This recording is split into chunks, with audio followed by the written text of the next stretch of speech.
just and we are recording this. So welcome, I am State Senator Rachel Zenzinger. Welcome to our first legislative town hall of 2022. I'm going to pass the baton over to my colleagues to introduce themselves before we jump into some quick updates and announcements, and then we will proceed to our program. So with that, Rep. Tatone. All right. Well, thanks very much.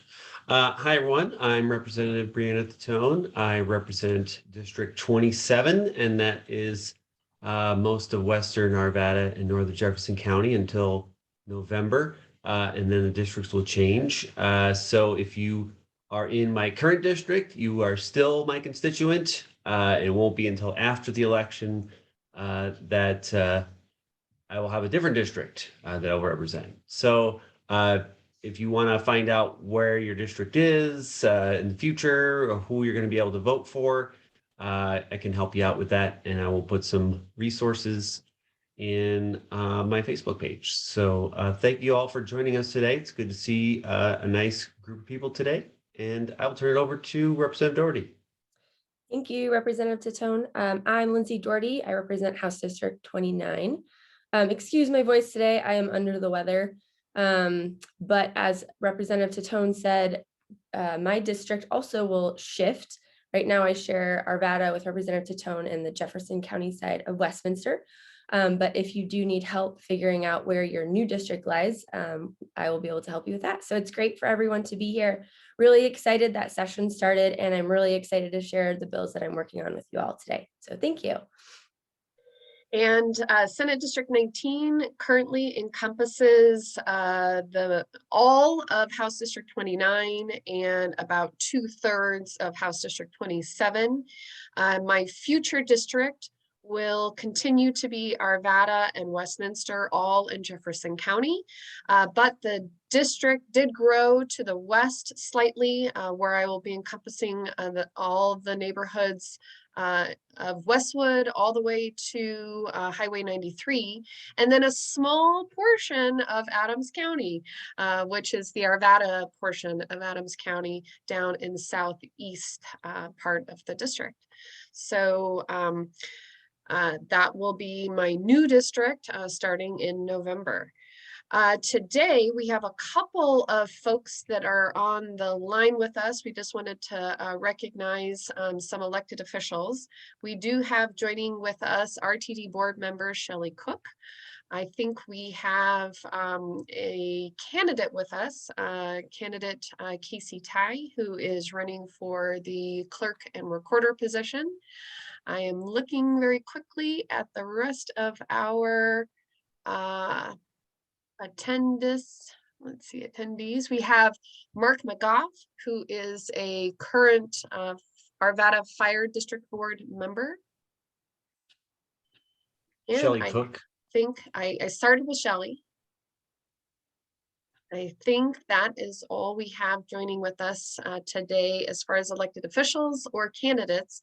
If you are a candidate, I see Amanda Gonzalez, who is also running for clerk and recorder, has joined us today. If I did forget anybody though, please put your name in the chat, and we will be sure to make that announcement at the end of our program. So today we're going to be offering up a legislative preview. We're going to start off like we normally do, kind of demonstrating some of the basics of the legislature. Who composes the legislature? How does the legislature work? The lawmaking process. And then we're going to talk a little bit about some of the bills that we are sponsoring this year. Just so you all have a quick understanding, this is not it. This is just the beginning. So we are very early in the process. These are the bills that we have in the works right now. Sometimes legislation takes a little bit longer to meet with stakeholders to get it in the right shape in order to introduce it.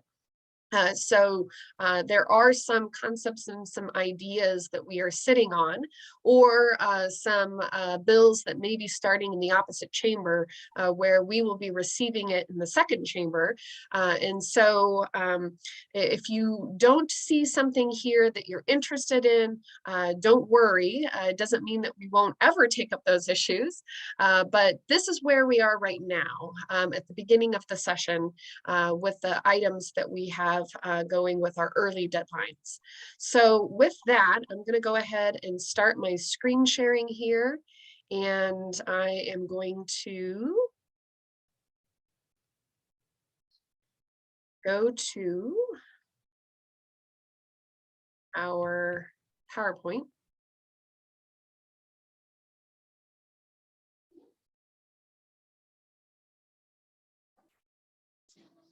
And Rep to Tone, can you give me a thumbs up if you can see this? All right. So again, welcome. This is our legislative preview. In the legislature, we have 100 lawmakers. 65 of those lawmakers are House members and 35 members are Senate members. Currently, we have a majority-minority split between Democrats and Republicans. In the House, we have 41 Democrats, so they have the majority in the House, and 24 Republicans. In the Senate, we have 20 Democrats and 15 Republicans. So the Democrats also have the majority in the Senate. And then, as many of you are aware, we also have a Democratic governor.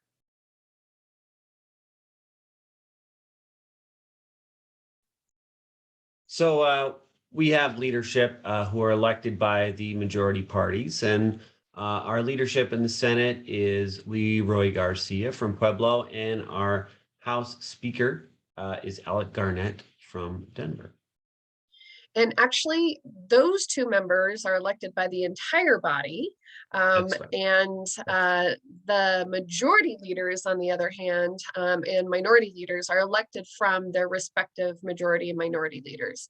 So in the Senate, we have Steve Fenberg from Boulder, who is the Senate majority leader. We have Chris Holbert from Parker, who is the Senate minority leader. We have Danae Escar, who is the House Majority Leader from Pueblo, and Hugh McKean, who is the House Minority Leader from Loveland. And the reason why we bring up leadership is leadership has a lot of impact on legislation and our bills. The Senate President and the House Speaker have the ability to assign our bills to committees, and the majority leaders and the minority leaders, they assign members to committees. They are also responsible for the action on the floor. And in order to have a late bill, you have to seek permission, and that permission must come from 2 out of the 3 members of leadership. So you need permission from either, in my instance, the Senate President, the Majority Leader, or the Minority Leader. In the House, you would need permission from 2 out of 3 of the Speaker, the Majority Leader, and the Minority Leader. So our legislative session in Colorado meets for 120 days. We convened on January 12th, 2022, and our final day will be May 11th, 2022. Last year and the previous year before that were unusual in that we took a pause because of the pandemic. We're trying not to do that this year. We do intend to do the 120 days in a row and end on May 11th. So if you're interested in ever joining us down at the state capitol, we just want to give you a little bit of information about how the capitol is arranged. There are 2 public entrances to the capitol. The first entrance is located on East Colfax Avenue. That does have stairs, however. The top picture in the PowerPoint here is a view from that entrance, where you will have to proceed through some what do you call those? Security. Metal detectors. Yeah. And then the second entrance is off of East 14th Avenue on the south side. That's the picture that you see there on the bottom. And that one actually has the wheelchair access. To enter, you must go through security, very similar to an airport. So you won't have to take off your shoes, but if you have a belt, you will have to remove that and put it in a little bin, and you'll have to put your electronics, things like that, in the bin as well. It remains cannot bring any weapons into the Capitol, just like an airport. And then this year we do have a COVID-19 testing station that is outside of that south entrance right off of East 14th Avenue. So, and that COVID testing entrance is available to the public. So if you wanted a quick rapid test, you could have one there.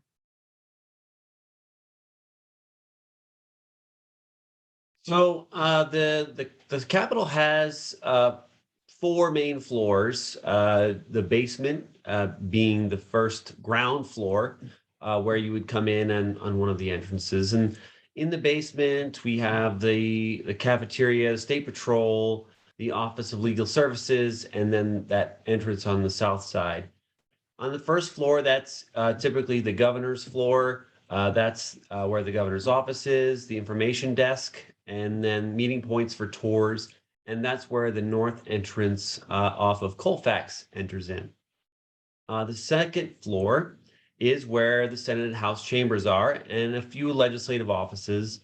And the third floor is where the gallery entrance is, where you can watch the House and Senate and some of the legislative offices. My office is on the third floor. If you're looking for me, it's in room 300. And then we also have the Dome that is available for you to visit through a tour, where you have to check in on the first floor. And there are tours from 10 a.m. to 3 p.m.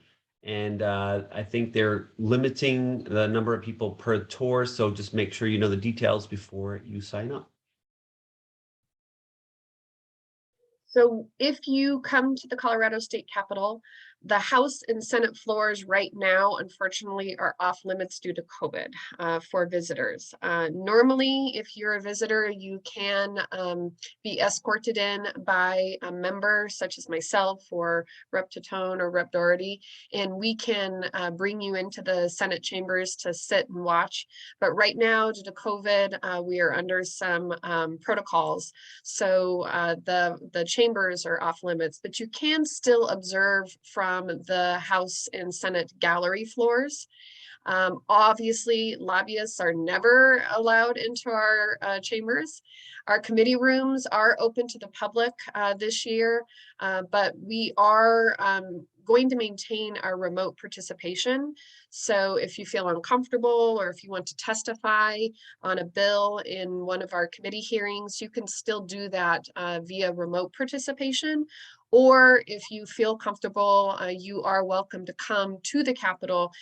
We just have to maintain social distancing in the committee rooms themselves. If you have any questions, though, at any time about where to go or what to do, you can stop one of our sergeant at arms. They are in the jackets, the red jackets for the Senate, the green jackets for the House, but it doesn't matter. You can ask either of them any questions that you may have, and they will be welcome to assist you. You, again, can watch all the action from the gallery floor, and then there are also some remote options to be able to watch the Senate chambers and House chambers as well. So what's our schedule typically? Well, there is a structure to it, but it does vary quite a bit. So when we come in the morning, we convene in the chambers at 10 a.m. on Monday, and that's to give folks who live far away and usually stay in Denver some extra time to get in. The rest of the week from Tuesday to Friday, we begin at 9 o'clock in the morning. And the first thing we do is floor work. That's what we call it. If you ever see us talking about it in an email, we're doing floor work, and that usually concludes around mid-morning, depending on how many bills we have to do. And that's where we do some debate of the bills. So we'll do the committee of the whole work during that floor work. Committees, which occur upon adjournment or at 1:30. These are the places where bills are first heard. And this is a place where you can do public testimony. So as Senator Zenzinger said, you can come into the Capitol and you can speak, usually 2 to 3 minutes, depending on how many people we have testifying on the bills. And you can say whatever you want on those bills, whether you support them or not. This is your time to have your say on those bills. So we definitely encourage you to do that. It's your right to do. And upon adjournment, just to make sure you know, is a time uncertain usually. If we run our floor work late, upon adjournment can be later, and that can kind of push everything back. So if you are coming down or you're going to be participating online, you can watch what's happening on the website to kind of get an idea of where we are in the process. So we hear bills in committees, as I mentioned, and we present those bills. We also meet with constituents and lobbyists, and we also respond to calls and emails. There's a lot of things that we do in between the time of our required things on the floor or in committee. And we're always busy trying to make sure we're being responsive to the people who need to give us information or have problems that they want to help with solving. We usually attend different meetings and receptions as well. There's a lot of things, especially in the beginning of the session, where different organizations will have legislators come by to give opportunities for people to be able to speak with us. The Restaurant Association had a really nice one recently. And then there's also lunches and other things and award ceremonies and things that we always attend to as well. So we have lots of different things that we're doing outside the building as well as inside the building.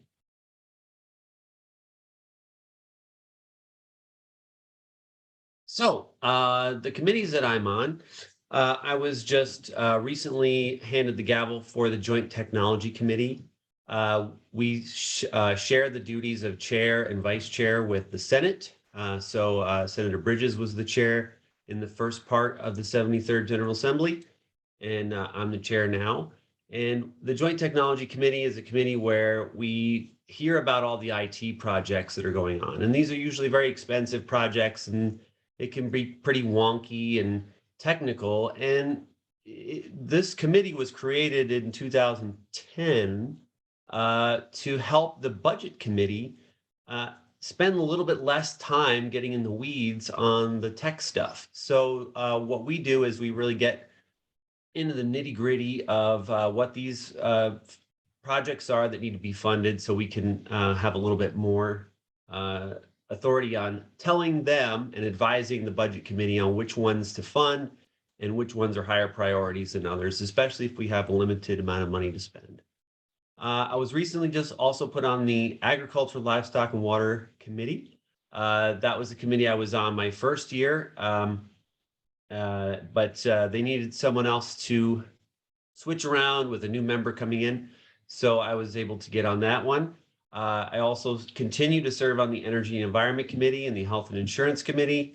It's not common for members to be on 3 committees of reference, but I like the job and I like learning about stuff, so I said yes. So that's what I do. And I'm also on the State Internet Portal Authority. We call that SIPA, and it's a quasi-governmental agency that is overseen by the Joint Technology Committee and the legislature, and they do a lot of the payment processing for a lot of the state agencies and also help out with websites for state and local government all over the state. And I am on the same committees I was on last year. Appropriations and finance both deal with the fiscal implications of bills. And then judiciary, I'm an attorney. And so there's mostly attorneys on judiciary committee. And we deal with a lot of the really big issues that come through. We're typically there till very, very late at night during session, especially as we get to the end. But I really enjoy judiciary and looking at the legal implications of bills, especially given my past. And then I also wanted to note, I just was appointed to the State Commission on Judicial Appointment. So it's really important that we make sure our judges are, honorable and serve with integrity. And so I'm also really excited to be on that one as well. So my committees remain the same as last year as well. I'll be serving as the chair of the Senate Education Committee, which is appropriate. My background is in education. I am on the Statutory Revision Committee. I'll be serving as its vice chair.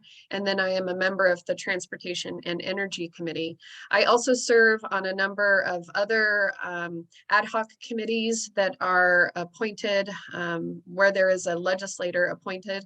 So for example, I'm on the Affordable Housing Transformational Task Force, the School Finance Interim Committee, the Transportation Legislative Review Committee, the CDOT Efficiency and Accountability Committee. I am also a board member of SIPA, the Statewide Internet Portal Authority, the Colorado Housing and Finance Authority, and the Colorado Commission on Higher Education. We have this fun little video that we tend to play every year that just kind of talks a little bit about how a bill becomes a law in Colorado. Sometimes we have trouble with the sound, so we're going to try and attempt to do this again virtually, and we're going to see if we can make this happen with our sound issues. If not, we'll just skip ahead in the program, and we'll be sure to put this YouTube link in the chat if we're unable to hear it.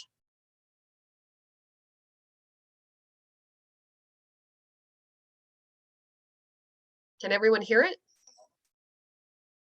No?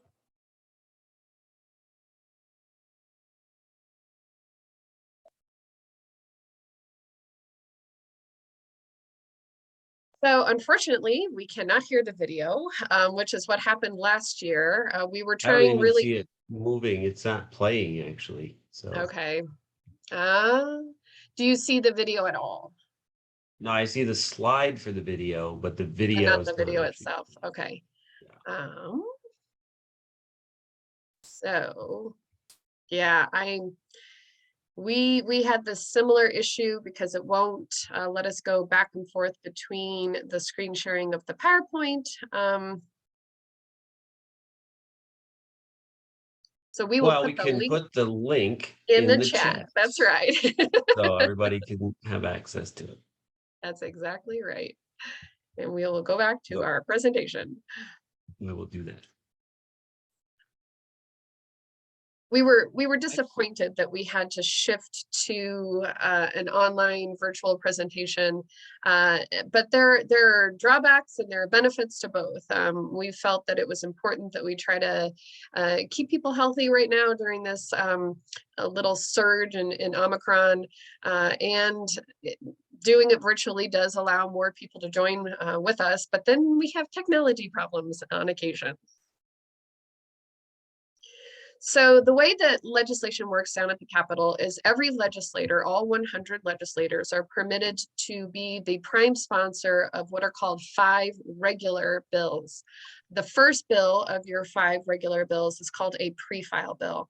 And that just means that the bill is starting with you in your chamber, and every legislator, regardless if you are in the minority or the majority, are permitted to carry 5 regular bills. It doesn't guarantee that those 5 regular bills will pass, but we do not have pocket vetoes in Colorado. So if you follow the deadlines and you have 5 regular bills, they will all be heard in a Senate committee or House committee, a committee. Secondly, you are permitted to have additional bills, but then those are only granted with permission. We started off this presentation with leadership, and they are a big part of that. If you want to carry a late bill, you have to request it and seek that permission, and you have to be granted permission in order to run those late bills. But you can be a co-sponsor, a co-prime sponsor of an unlimited number of bills, just as a regular co-sponsor, and you can be a prime sponsor of an unlimited number of bills that begin in the opposite chamber. So I can have 5 regular Senate bills, but I can sponsor 10 House bills, and I can co-sponsor every bill in the legislature at some point. You can also be a co-sponsor of unlimited number of resolutions.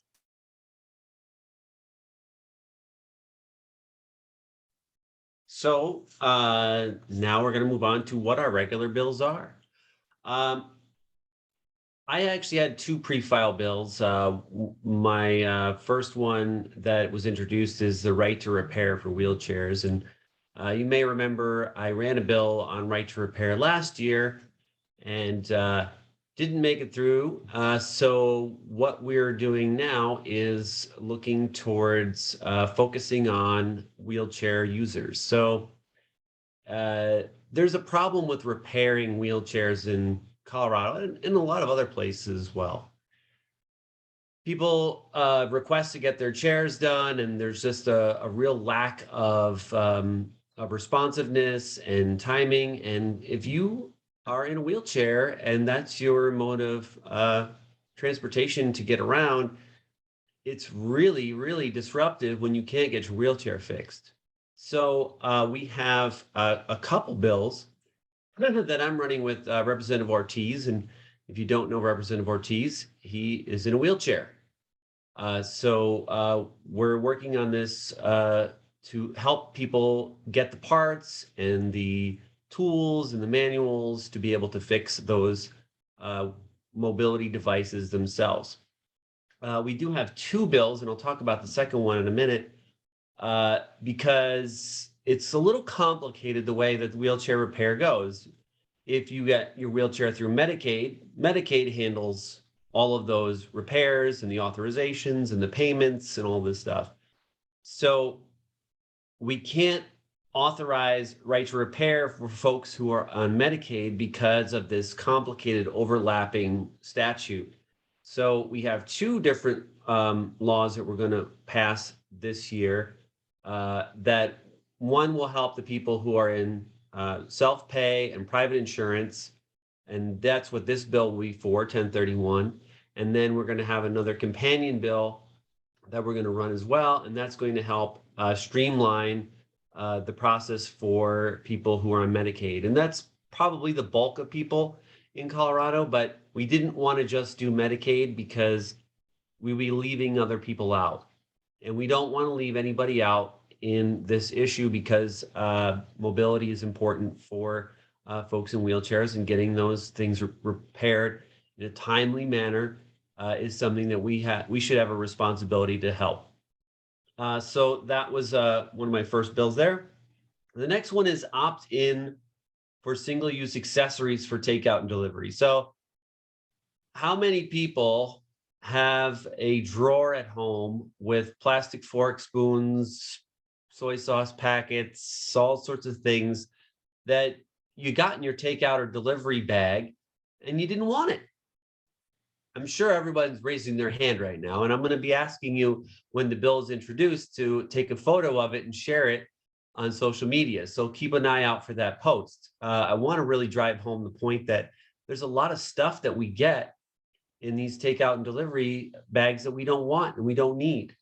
So we're going to be putting it out there similarly to what Denver did, to say that you don't put the stuff in the bag unless somebody asks for it, or if the restaurant offers it to you and you say yes, and that's when you get it. Because I mean, if you're taking something home, you have a fork at home, you have a spoon at home, you have a lot of things at home, and you don't need it. So we're going to try to reduce a lot of waste that we don't really need. Another bill just got introduced, and we don't have the number on here because it was just introduced. It's Medicaid coverage for survivors of torture. So there are people that come here to the United States legally through a variety of different channels. They're usually people who are in the care of different agencies and NGOs, and they have gone through a lot of hardship in their countries. But they don't fit into any particular box of eligibility for Medicaid. So they can't get federal Medicaid and they can't get state Medicaid. And these are folks who have been through torture. Like, this is really serious physical and mental abuse that they've been through. And to leave these folks out in limbo without any kind of medical care or behavioral health care is really a shame. So we're working on creating a program to help these folks that are part of specific torture relief programs. IRC is the one in Colorado. They are specific to having a designation from the federal government to care for these folks. And this is going to be able to give them Medicaid benefits so they can have that gray area time where they don't have a benefit to get through. And it'll save money in the long run because people will actually be able to start their care and address some of those critical issues and hopefully not end up in emergency care for any issues they come up with. So the next one, community association manager licensing, HOA stuff. I know I talk about this every year, and it's still a problem. We're trying to make some progress down at the Capitol, but there's a really strong lobby against change. They don't want change because there's a lot of profits made in this area. So this is a bill that I had vetoed in 2019, and I'm working closely with the governor's office to come up with some kind of plan that we can use the community association managers as a place where they can be better oversight for boards who want to do bad things. They want to break the bylaws. They want to break the statutes. We want the managers to have a license so that way they can at least say, hey, board, you're going to make me lose my license if I allow you to do this. I really need you to not do this because I don't want to lose my license in this case. So having that license in place is a good way to double check when a board is doing some kind of behavior that is against the law or against the bylaws. That bill we're putting off a little bit to do some more work on, but you will see that one coming up. Another bill that you may have read a little bit about in the Denver Post. There was a report about this, about sex workers having a really rough time. They experience a lot of violence. They are often assaulted and beaten and raped, sometimes to an end of their life. And when they have this happen to them, they don't have any way of getting any justice because they're involved in something that's also illegal. So someone who attacks them will say, well, look, if you say anything, you're gonna be locked up for what you do too, because you're gonna go to jail for the prostitution. So they don't say anything, and this kind of cycle happens over and over again. If you've ever watched any of those crime shows or have any knowledge about serial killers, this is how they start. They start by preying on sex workers, and it gets worse. And people who tend to be violent to sex workers may also have violent tendencies in the home and domestic violence. So if we have a mechanism that can help these people who are victims of a serious crime be able to report this and get some justice for a violent crime, where we're giving people a training ground to practice their violence and escalate it, we're doing everyone a favor by being able to report these folks and get them behind bars. Now, it also says trafficked people. So if you are being human trafficked and sex trafficked, you're being coerced to do the prostitution.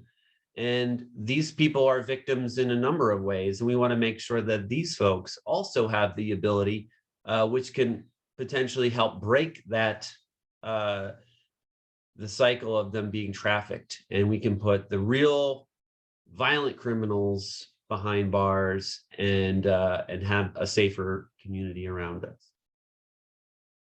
Next slide.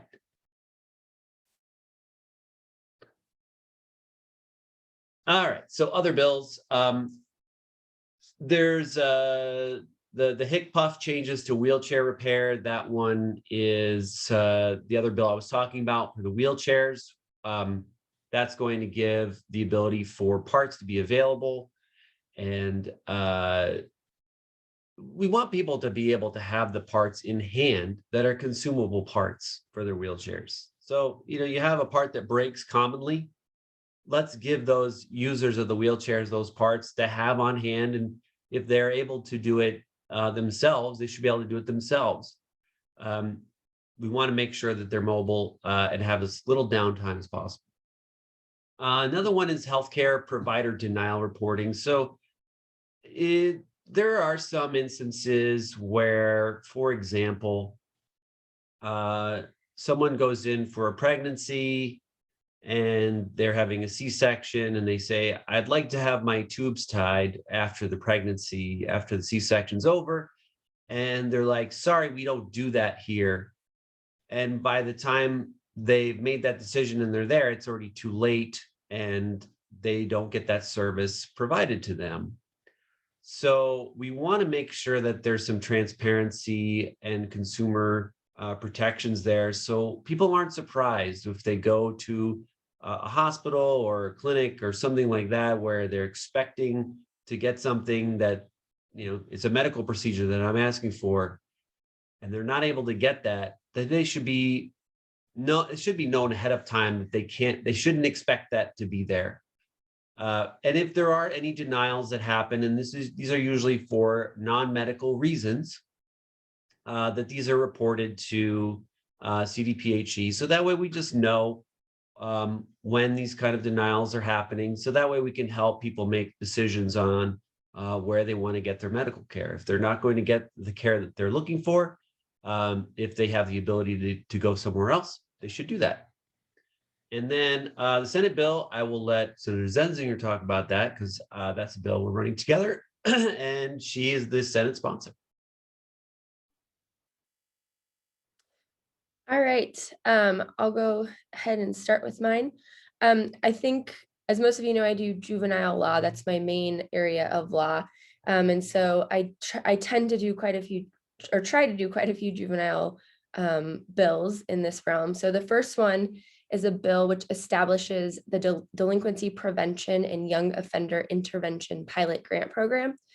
So what we're doing here is basically we're trying to stop crime before it even happens with our youth and do outreach in a positive manner. So this awards 2-year grants to local organizations in order to fund projects to reduce crime among youth. And there'll be an application for getting those grants. And I'm really excited about the ideas that this will hopefully incentivize for our youth. The other youth bill I'm doing, I mainly do guardian ad litem work. So my work focuses on representing abused and neglected children when they're taken from their homes. So I've been doing that work for the longest in my legal career. And this bill is actually a really big shift in that realm of law. So what we're doing in my right to counsel for youth bill is changing from the best interest of the child legal representation to client-directed legal representation for youth age 12 and older in dependency and neglect cases. We picked the age of 12 because the age of 12 is the age in Colorado where you can consent to your own adoption.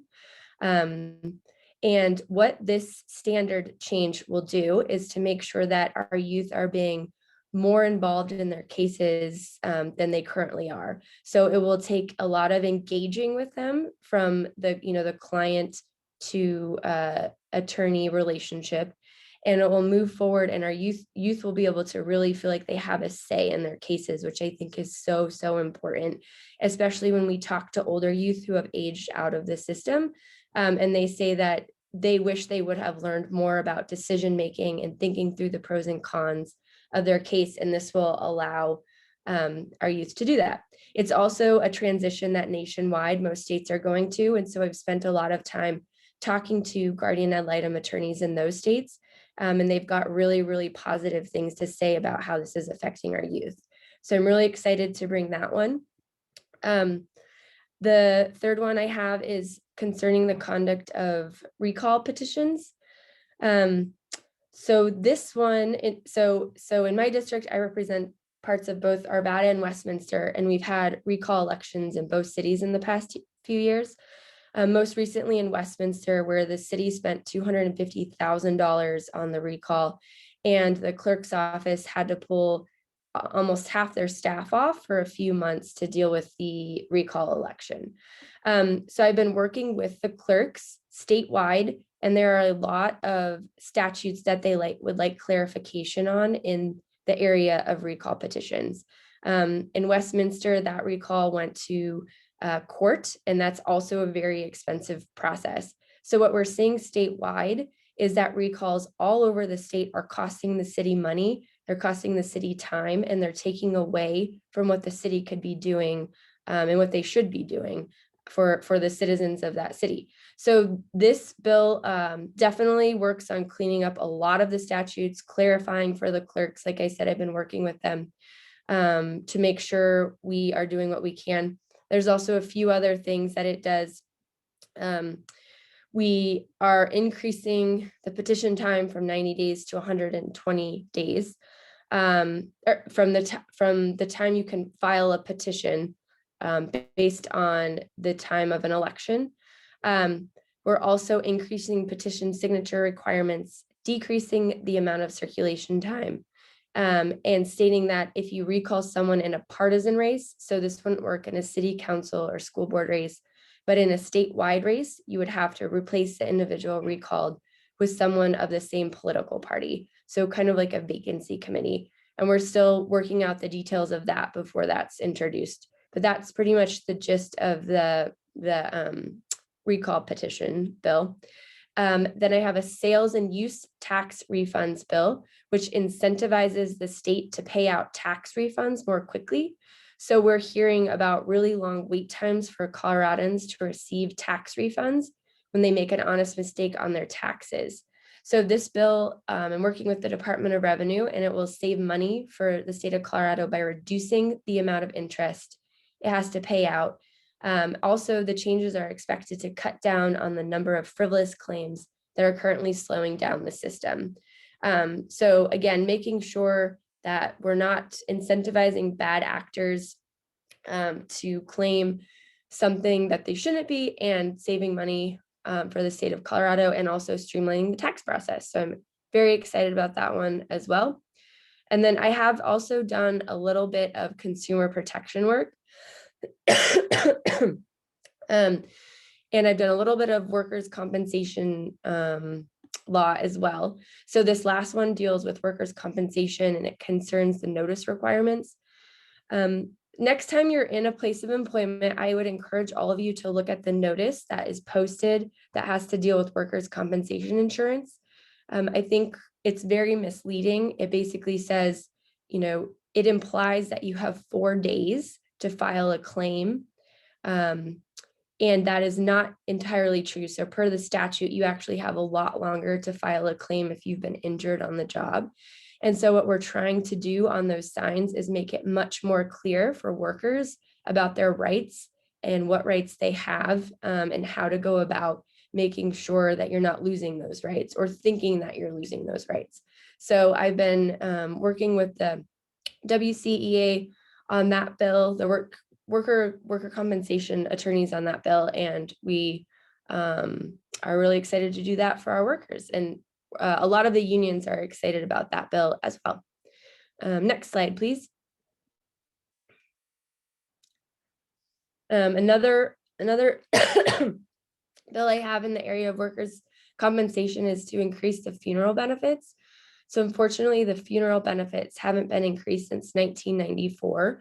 So what we're doing is just updating that statute to make sure, again, that our workers in the state are receiving fair benefits. And what we're doing is increasing the funeral benefits to up to $12,000.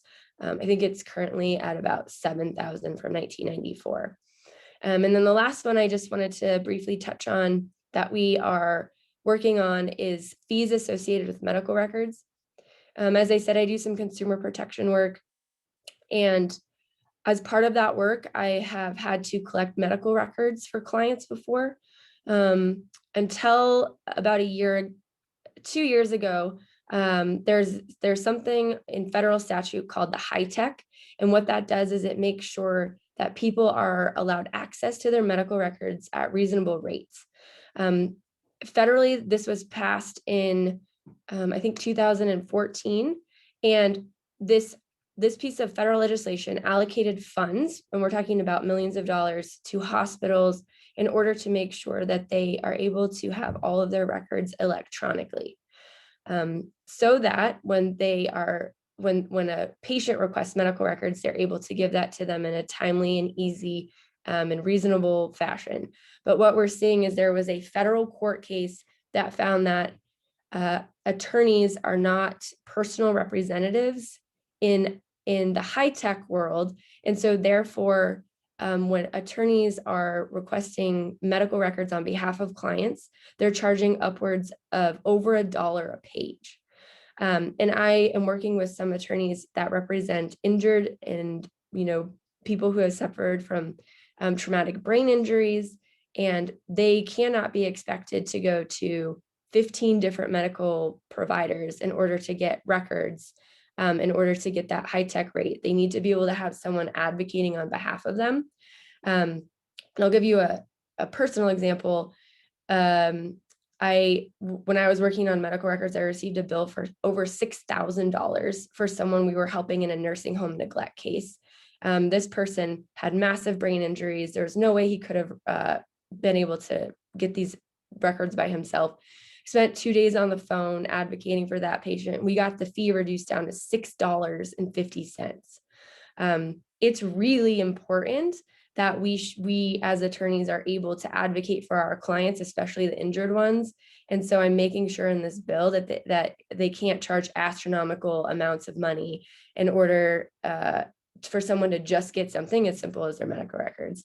So that one came up a little bit late. We thought that one would be fixed by, at the federal level, but it hasn't. So I decided at the statewide level, while I can do something about it, we're definitely going to do something about that one. So thank you.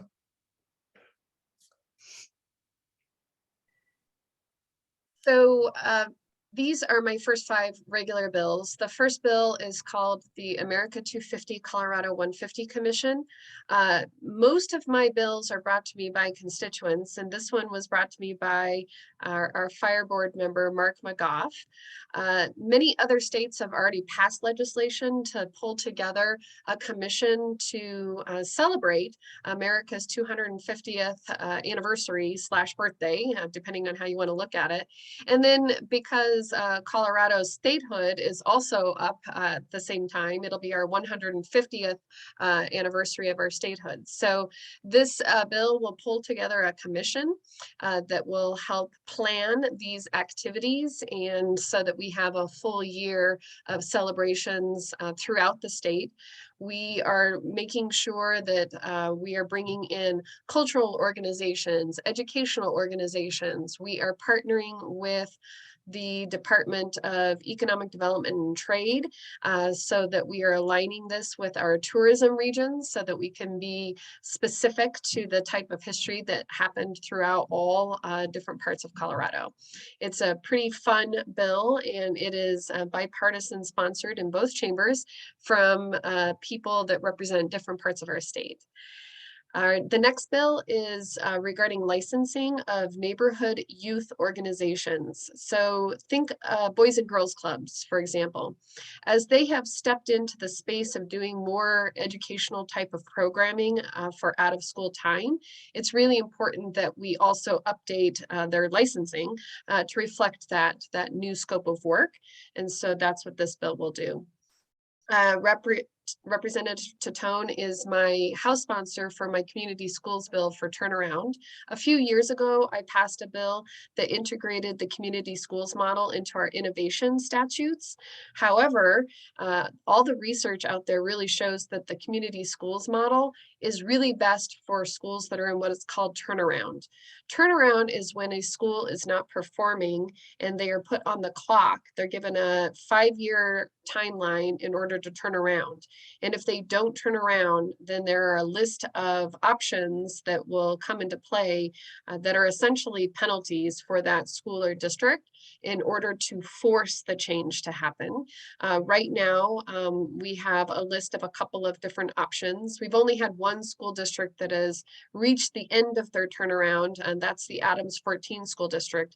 And I'm sure you've all have seen in the news, in the Denver Post recently, all of the troubles that are happening with Adams 14 and the route that they chose and some of the problems with their management company.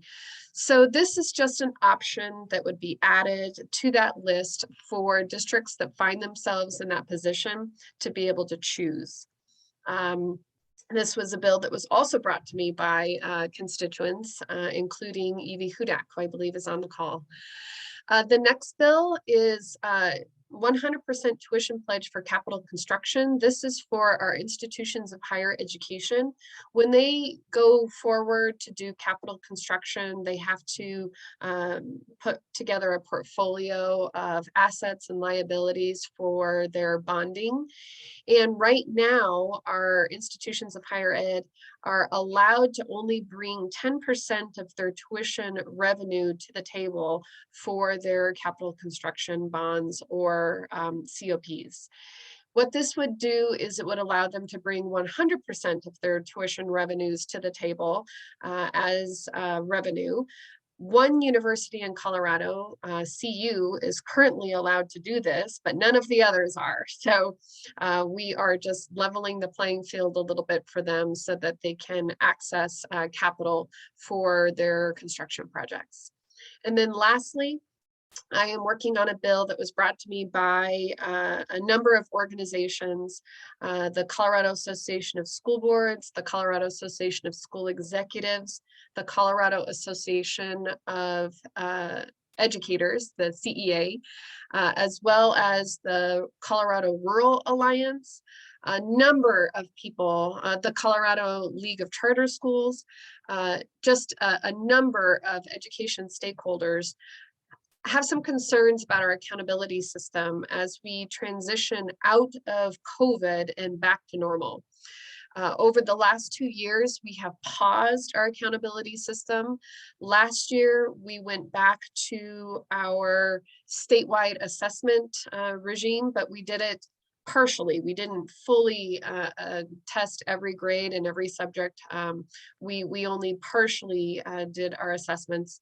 And so this year, we are recognizing that we need to transition gracefully, and we need to do it in such a way where we're not having any unintended consequences.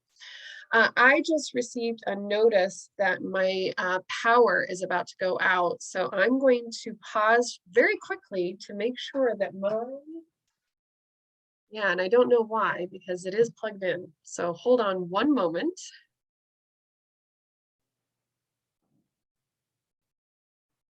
All right, so hopefully now the presentation won't go away. So we're working very closely with the State Board of Education to make sure that we're very thoughtful about how we transition back into our accountability system in Colorado.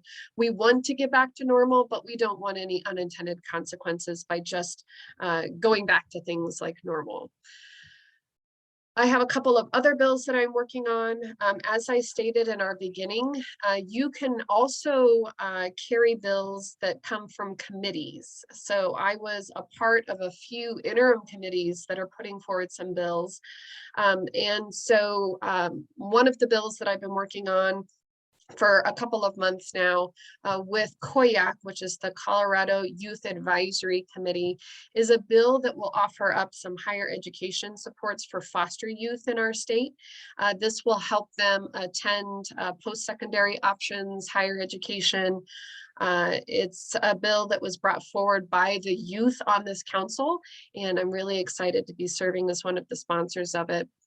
I also mentioned that I'm on the Transportation Legislative Review Committee, and that committee will put forward a couple of bills. They're usually sponsored by the entire committee. They are bipartisan in both chambers.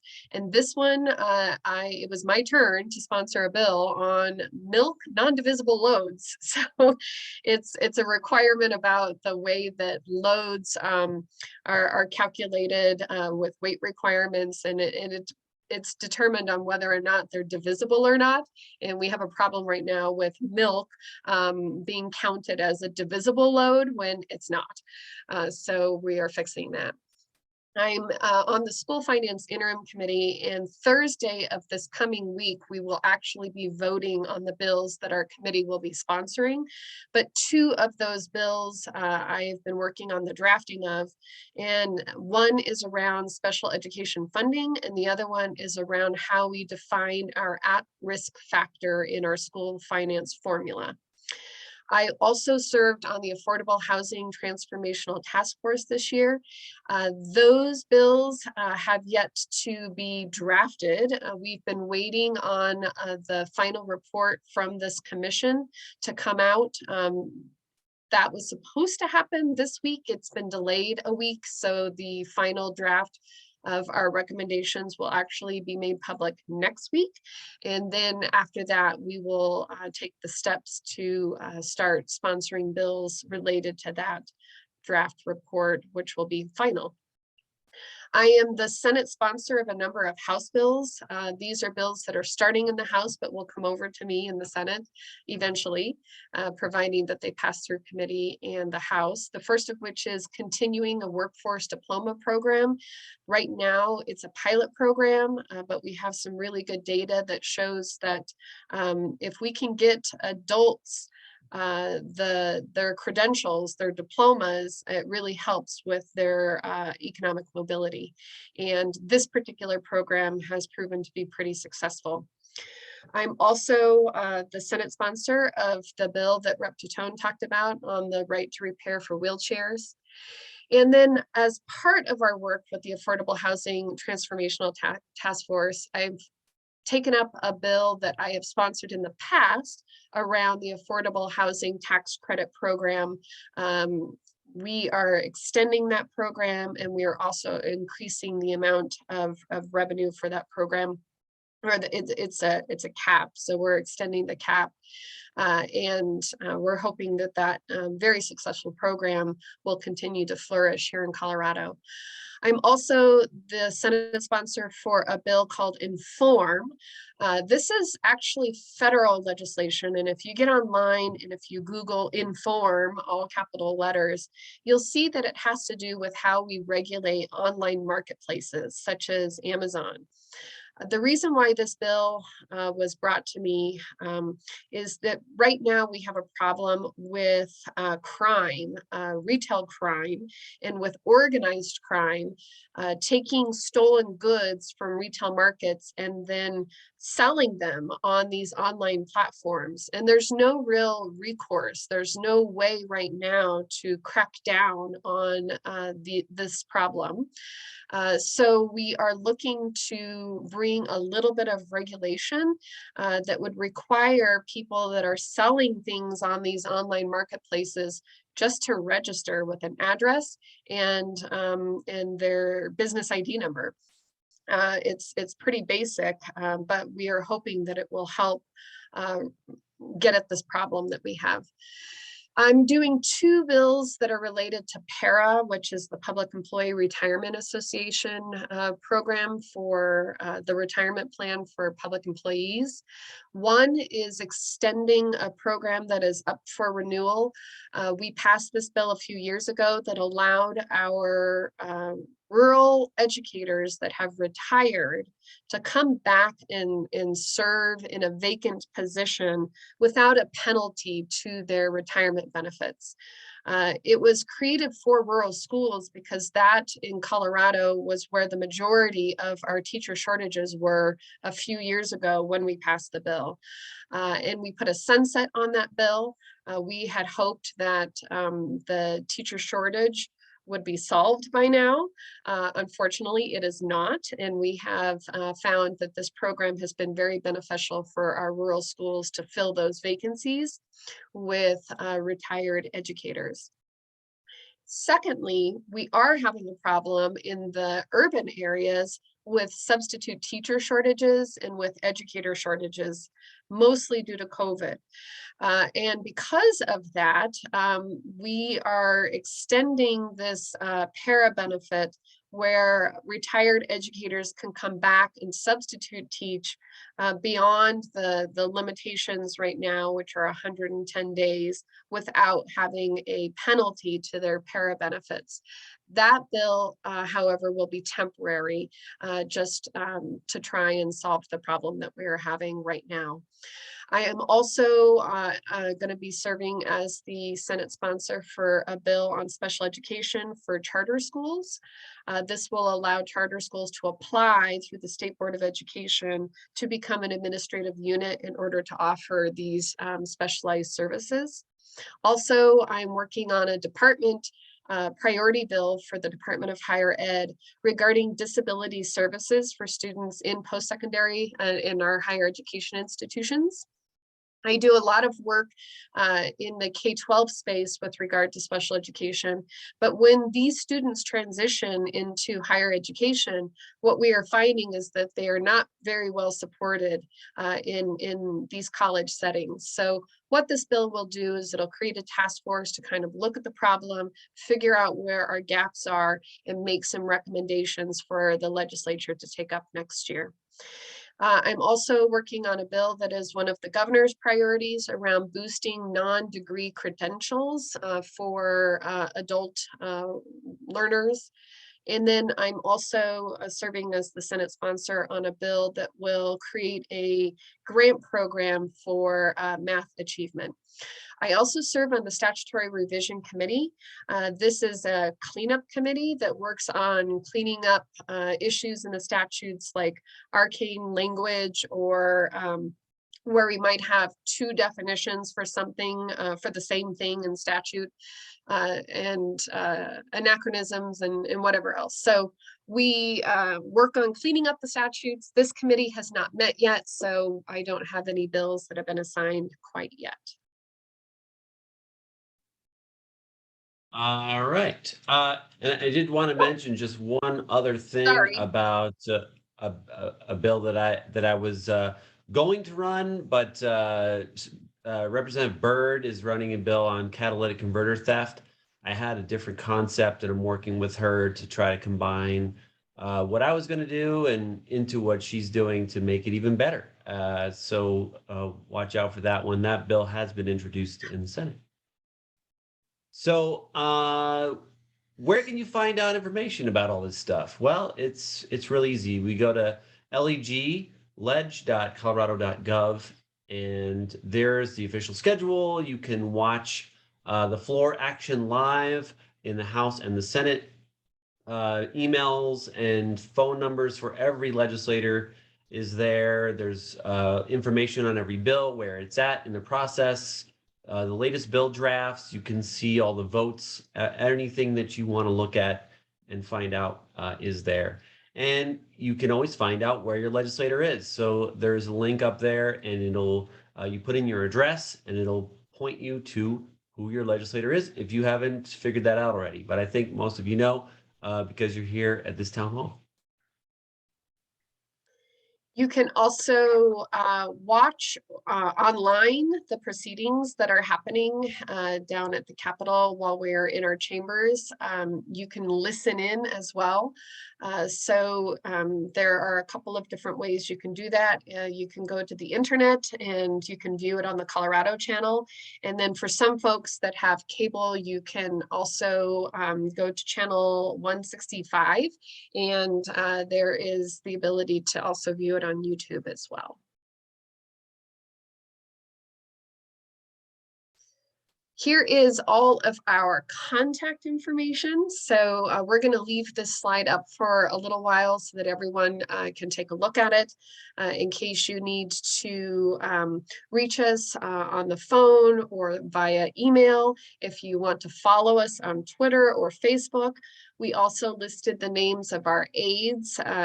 Most often when we are on the floor or in meetings or in committees, it's very difficult for us to speak directly with folks. Our aides are amazing. They always take down all of our messages, and they're a great point person to be able to communicate with us. And they are also able to help. If you come down to the Capitol and you're not sure what to do, just reach out to our aides and they will make sure that you get all set up. We have a couple of different questions that were in the chat. And so we just wanted to make sure that we addressed everyone's questions as well as the Q&A. Right now, we have a question from Eric Olson from Colorado Winds. He wanted to know, what will legislators do to invest in state public services? For example, there was a law that increased regulation of oil wells, but there was not an increase in state employees to do the job. So I'll open that up to my colleagues here, and I think I'll take the next question because it was addressed to me. So up to Tone. Sure. Yeah, I'll handle that one. You know, there's been a lot of talk about this particular issue with the regulation of oil and gas, and this is something that the Energy and Environment Committee has been looking at. We did have our SMART Act hearing on that, but there will be a couple more hearings that we may be able to address that. And this the SMART Act hearings that we're doing right now, this happens at the beginning of the session.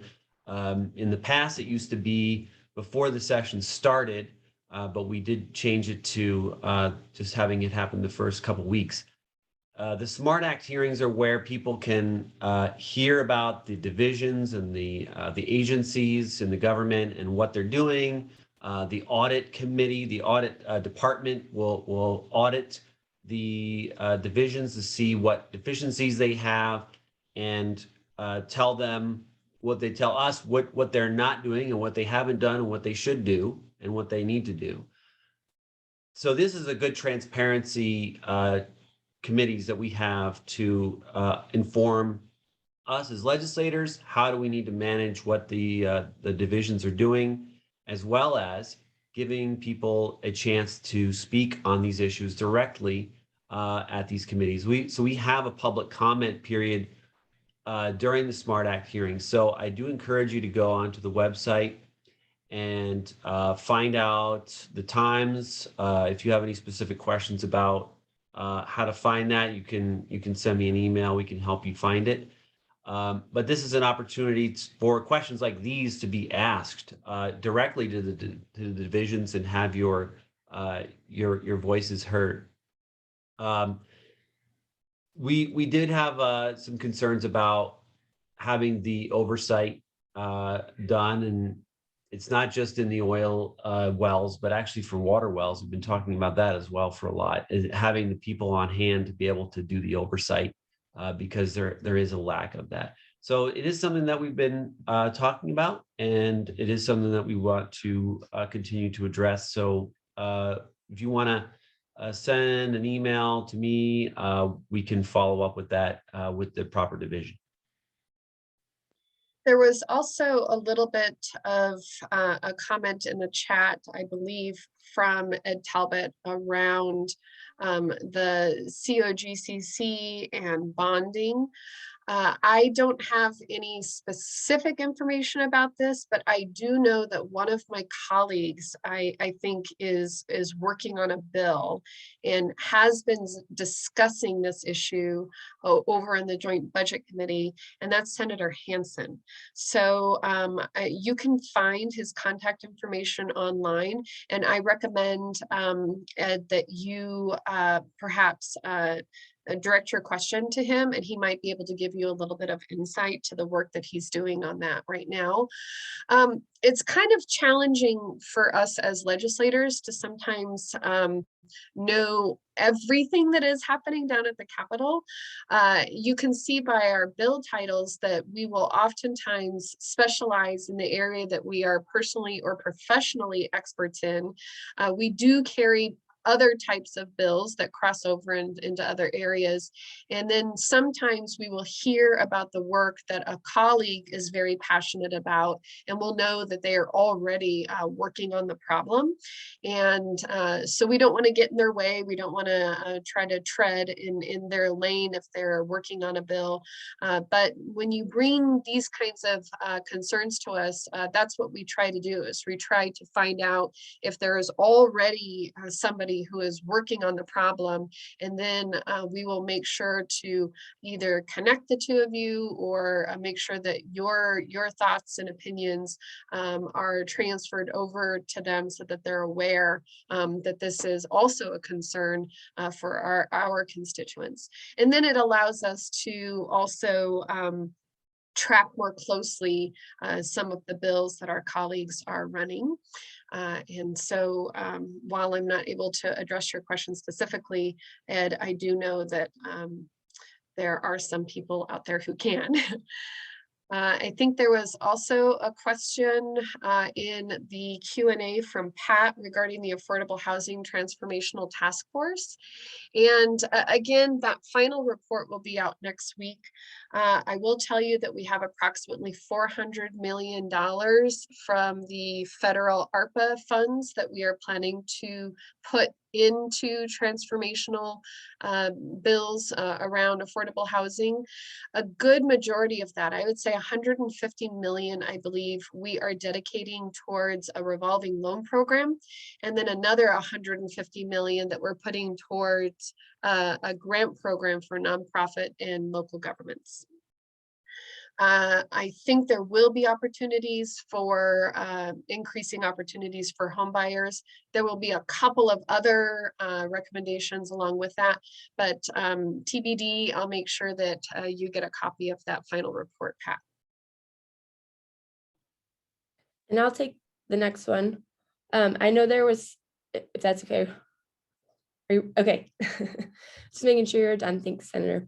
There was some chat earlier I noticed about the recall, so I wanted to clarify that this bill doesn't do anything to change the partisan or nonpartisan status of any of the elections in the state. So for example, city council was specifically mentioned. So those will remain nonpartisan. I'm not doing any of those.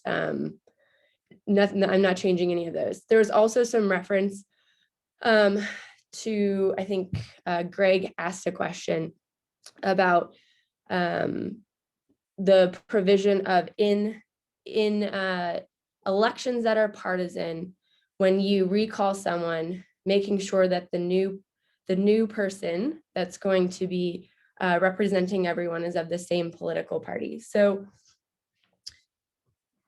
the let's see, I have a chart on how we fill vacancies. So the thought is that if someone is recalled, they will be appointed at this point on how we are appointing vacancies in the state. And I'm happy to provide that information to Greg if he wants to message me. But there are some things that you can and cannot change in this state on recalls, and those are constitutionally protected. So obviously, I'm only changing some of the areas that we can change that don't violate the Constitution. And so that's what we're doing in this bill. And what I'm trying to do is make sure that the comments I've heard from state clerks statewide, and the fact that the recall elections are picking up in this state, that we're not wasting our resources dealing with these things, that cities and municipalities should be able to work on city issues and spend their money on city issues and not going to court over recall elections. So that's the main premise of this bill and what I'm trying to do. Greg, if you want, I will send you my cell phone number, because I know you've had the most questions on this one, and I'm happy to talk to you on this personally. So feel free to give me a call this weekend if you want to. So I'll send you that. All right, well, great. And it looks like we have a couple other questions. Kathy Blake is asking if any one of us is familiar with the Colorado Healthcare Cost Analysis Task Force report from September 2021. I haven't read that yet. I know it's out there, but that's mainly from a bill that was passed to study what a healthcare for all kind of system would look like. I haven't had a chance to dig into that yet. I know some of my other colleagues have been looking at that a little bit more closely. Representative Sirota, that was her bill that caused that report to be generated. I know that she's been involved in that, but I haven't had a chance to personally read that yet. And then it looks like Senator Zenzinger, you have another question there.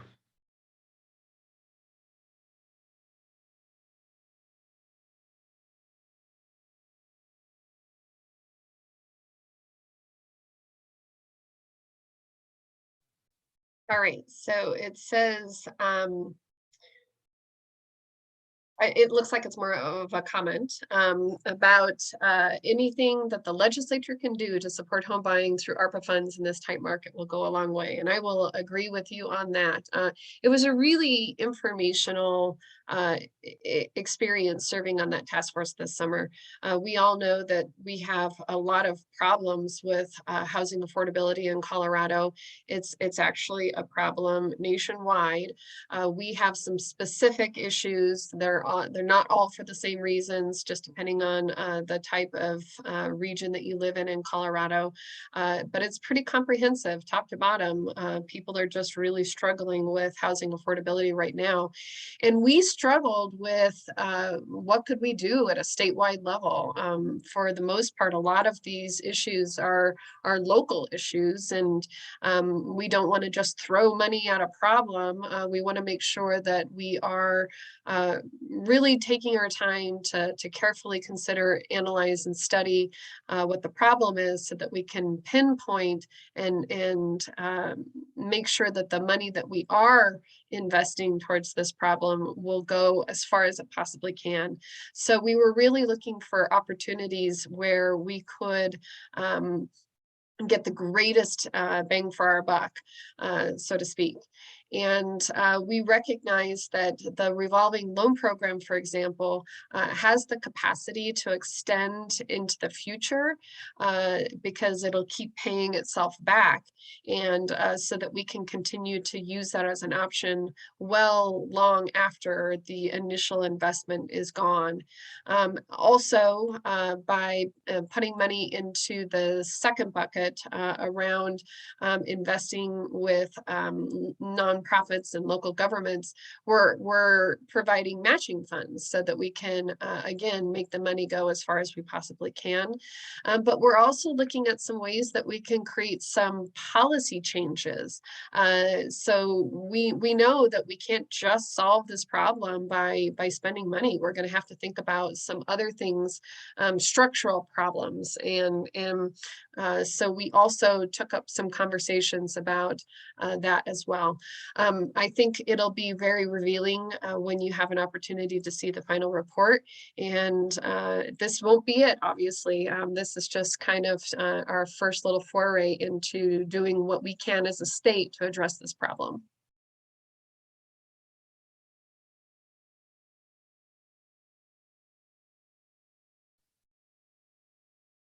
I think we have a couple minutes to let our candidates introduce themselves. How about we just do that? We can uh, allow some people to talk. We'll just go in alphabetical order. Um, Amanda Gonzalez, why don't you introduce yourself and tell us what you're running for? Well, hello there. Let's see.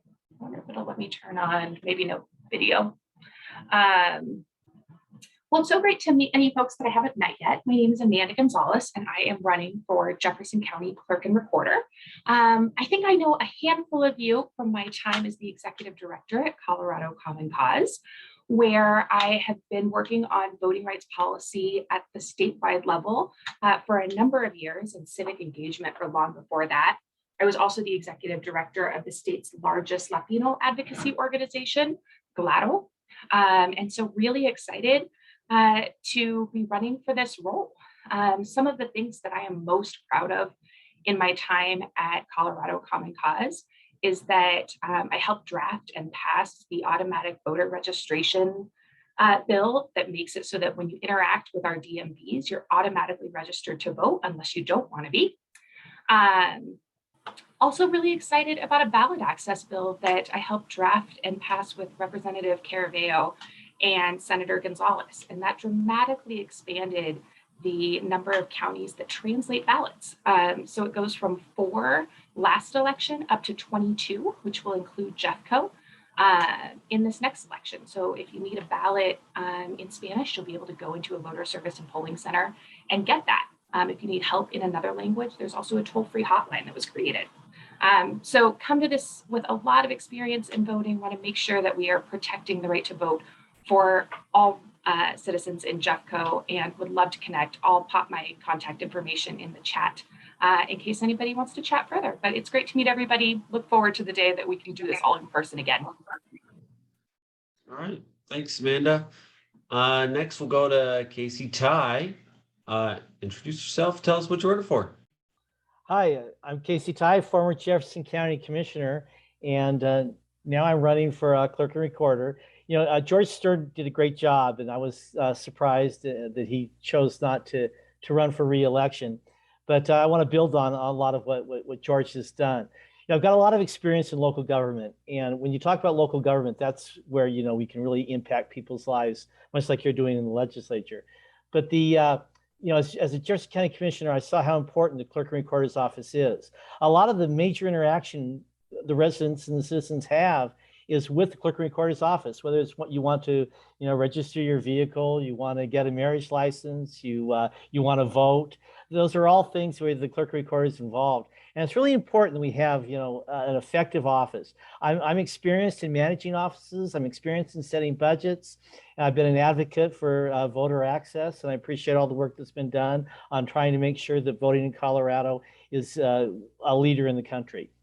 So I'm really excited to run for Clerk and Recorder, and I think my experience in local government will make a difference to improve the lives for the citizens of Jefferson County. And you can find out more about me on my website, tyforjeffco.org. And thanks for having me here. It was a good meeting today. All right, thanks, Casey. Next, we'll go to Reggie Marinelli.